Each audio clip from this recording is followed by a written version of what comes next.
Everybody who mattered to them in their life, they slaughtered because they had to win the war. And now they were struggling with what is called as Gotravada. Gotravada means they killed their own clan. Their hands were smeared with the blood of their guru, their grandfather, their brothers, their uncles, all kinds, even children. So they wanted to be free of this karma, and they knew nobody else could do it for them. Shiva is the only one who can absolve them of this sin.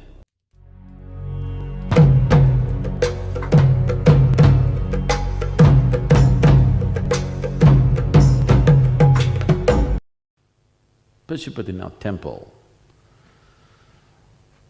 In certain traditions, is considered the temple on the planet. This temple is of thousands of years antiquity.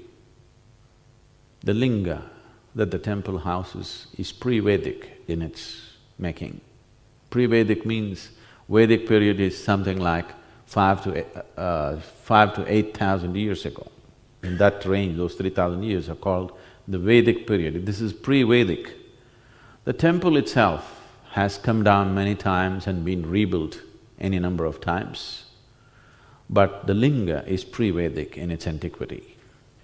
So Pashupatinath is seen as the forehead of Shiva. So Pashupatinath is very, very significant in many ways. It is a huge stepping stone in this system. There are still certain… what to call them, certain traditions which are actively making use of this process. One tradition which is making use of this very actively, and you can still see them if you go to Pashupatinath, is the Nathi community. Have you heard of Nathis, Gorakhnathis? People who come from North India must have heard of Gorakhnathis. It's fallen on bad times and taken on all kinds of meanings, but these Gorakhnathis are the tradition that came out of Gorakhnath, the disciple of Matsyendranath.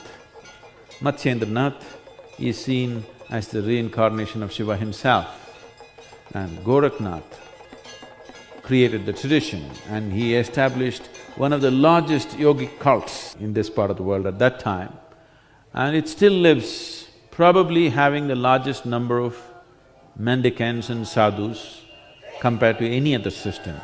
So that system still makes use of this southern body, and they travel up and they have ashrams all along these 5 chakras established, which is the Shiva's body in the form of a bull. They still follow that. And you will see them, a few of them in the Pashupatinath temple. If you see anybody with a large ring on his left ear, a large ring, usually a bone ring, that means he's a Gorakhnathi, he belongs to the Nathi community or the Nathi system. They have an ashram.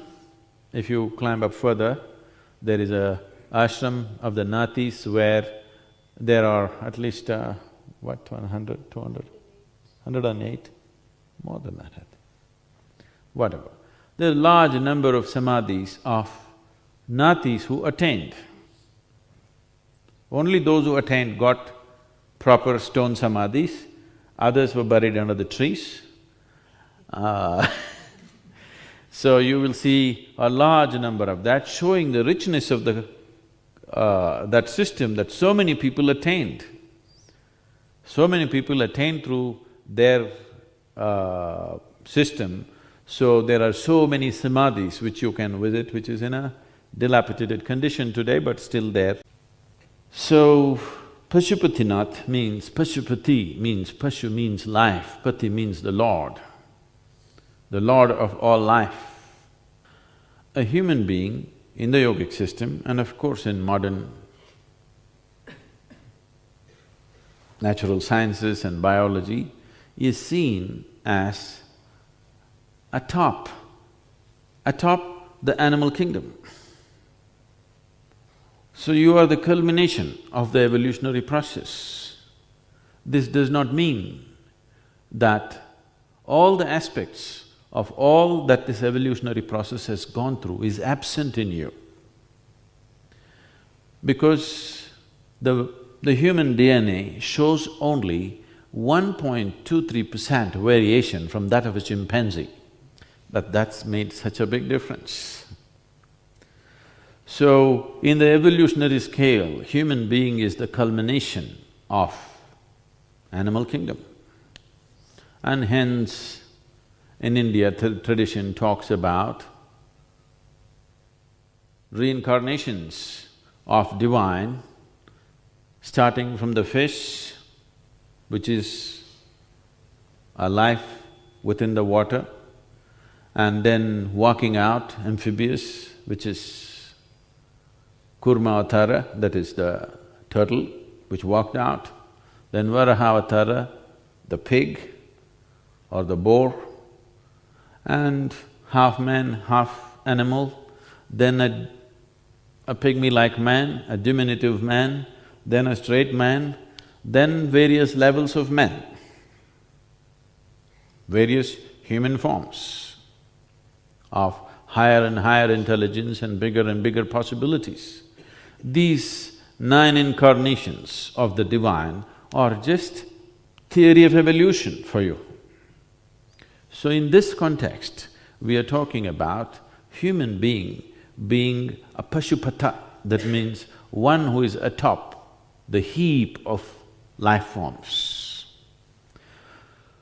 So being on top or being the culmination of all these life forms means you have the inquisitiveness of a monkey, venomousness of a snake, lust of a boar, everything. You have all these things. All these things are playing in the human qualities, isn't it? Tell me one creature that you are not. All the creatures are playing through you. And hence all this spiritual process, this talk about making a human being conscious, because this whole effort, nature's effort of evolving you from a single-celled creature to such a complex mechanism will go waste if you don't become conscious, because they'll keep playing up. So Shiva rose above this. From being a Pashupata, he became a Pashupati. He became the Lord. That means he mastered the animal nature completely within himself. He became free from animal nature and sat here as a yogi, untouched by all the dimensions which existed within him. He became beyond that. So this Pashupati Nath temple is significant because this is the space of transcendence. From here, he moved to Kalpanath. Kalpa means creation. Even if you were born after full gestation period, still one part of the body was unformed. Do you know which one? Top of the head.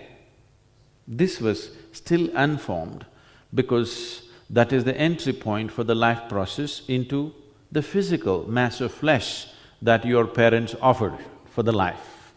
You don't create life, you only create a receptacle for life. You create a bowl, you create a chalice, but life has to enter. So, that point was unformed because that is the entry point and there are various aspects to that, we will not go into it now. So this is the kalpa, this is where life began. Life entered the physical body, so that is the kalpanath. And beyond that is the muktinath. In the human body, there are 114 chakras, 112 are in the physical realm, the 2 are above. So the 113th one is referred to as the muktinath because that is the point of liberation, and 114th one is called as Kailash, that is the abode of Shiva himself. When you visit Pashupatinath, I want you to understand this is a place that's been not just revered, been experienced and used by people as a stepping stone for their ultimate nature, towards their ultimate nature for thousands and thousands of years. We do not know how many thousands of years. But the linga is pre-Vedic in its antiquity. So at least minimum 8,000 years. It's much more than that. So the story and the legend behind this is like this. The Pandavas, you heard of those five? These five brothers, for those of you who do not come from the Indian background, the ancient war of Kurukshetra happened because the fight happened between these five brothers and 100 cousin brothers on the other side. They fought, and it is at this battlefield that Krishna gave the teaching which became the Gita. These Pandavas won the battle. So if you have to win the battle, of course, you have to slaughter so many people, which they did. And the slaughter did not include some strange enemies, it included their own brothers, their close friends, their relatives, their grandfather, their guru. Everybody who mattered to them in their life, they slaughtered because they had to win the war. And now they were struggling with what is called as Gotravada. Gotravada means they killed their own clan. Their hands were smeared with the blood of their guru, their grandfather, their brothers, their uncles, all kinds, even children. So they wanted to be free of this karma, and they knew nobody else could do it for them. Shiva is the only one who can absolve them of this sin. After their tenure as kings was over and they were old and they handed over the kingdom to their children, and there was no fulfillment. So these five guys went after Shiva, they want a quick fix. And Shiva didn't want to give them such a easy run. He wanted them to soak in their soup for some time, so that they don't commit such acts again. If people realize you can do whatever you want and you can go to Shiva and become free and you can restart all over again, Shiva did not want to give in to them, so he knew Himalayan terrain so well, so he went on dodging them, dodging them, dodging them. But these are doubted people, these are not the giving up kind brothers, otherwise they would have given up long ago, you know. They went after him, went after him, went after him. So Shiva had enough of this hide-and-seek business, so he thought he will get into disguise. So he transformed himself into the form of a bull. So he thought they will miss him. But these guys espied that also. And they went after the bull. So the bull ran here, there, but they ran after that. So Shiva, not knowing what to do with these guys, he ran into the ground. When he ran into the ground, the Pandavas, the story goes about to say, that they caught the tail of the bull. Bhishma went and caught the tail first, and all the others caught. And even today, if you do not know this, if a bull or an ox refuses to get up, traditionally, the farmers and the cart drivers know this, that if they hold the tail and just do this, the bull will stand up.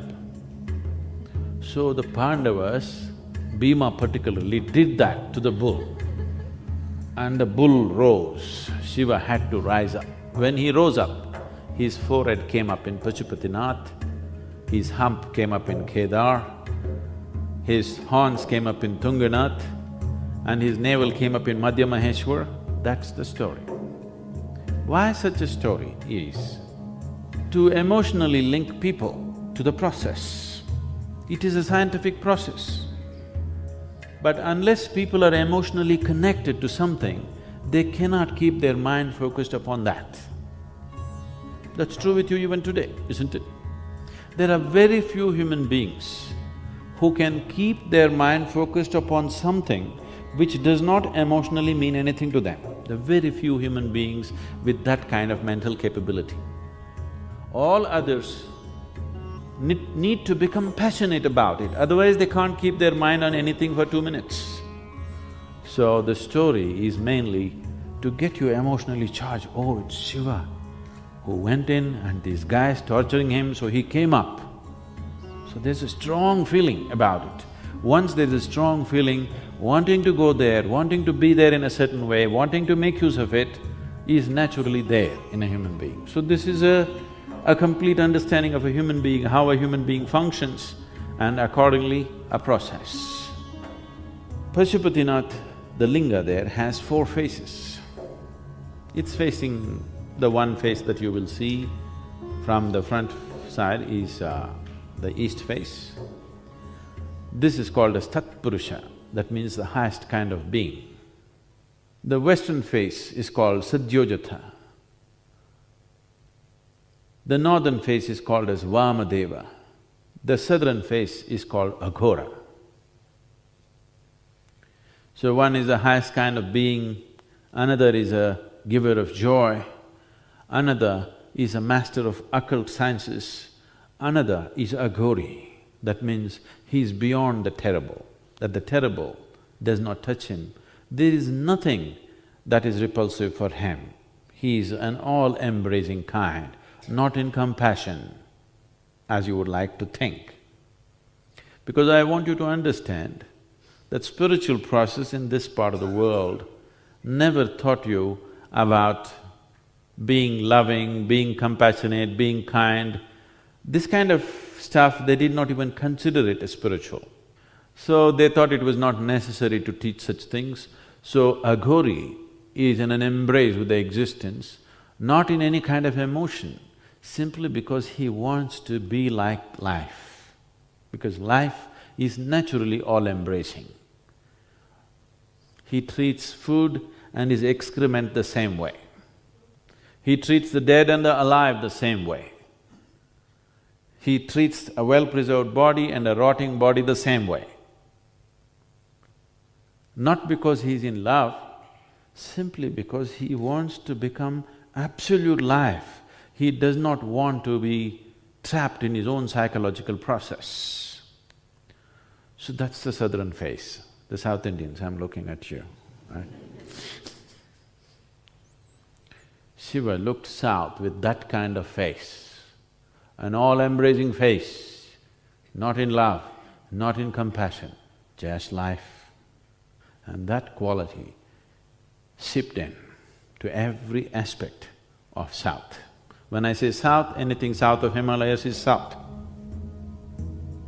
not Chennai alone, okay?